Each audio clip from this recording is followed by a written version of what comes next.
So I spent quite a bit of time doing things like being stuck in my house, being stuck under a table. And at one stage, I decided that I was going to kill myself. I couldn't get out to get a knife or a rope or something, so I decided the only way I could probably do it was hold my breath, which didn't work. So most people would say to me, Deb, was that the catalyst for you starting Brain Ambulance? It was actually a lady that came to see me, someone I knew, and she was after me to help her write a resume.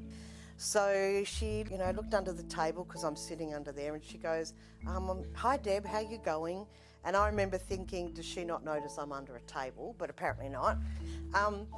And she said to me, I've got this job and it's got some criteria and it's due Friday, and I was wondering if you could help me. I thought, I need to get well so I can teach people like her how to speak to people like me. And I always decided that one day I would start Brain Ambulance, but I was waiting to see if I could get something to format it on. And so I heard about mental health first aid. There was very few people in WA doing it. So I got online, I found out about it, I made an application and got accepted. I went to my sister and said, right, I'm going to do this. And she said, good, let's get rid of the cafe. Where Flick's Kitchen now is. We put the cafe on the market the very next day. About 72 hours after that, I was in Adelaide being trained as a mental health first aid instructor. And Brain Ambulance, really, I started it the day I got back from that training, and it's been running 15 years ever since. With Brain Ambulance, I want to talk the very last step, which is recovered.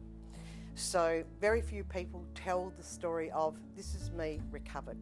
And that's what I want to share now. I think that I always wanted to see somebody that was well. So when I was unwell, I wanted to meet somebody not who was just a little bit well, but who had actually recovered and had their life back.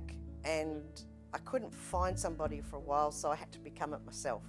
And that's what I've become, and now I want people to see that not only can you have your life back after having mental illness for so many years, you can actually be better than you were before.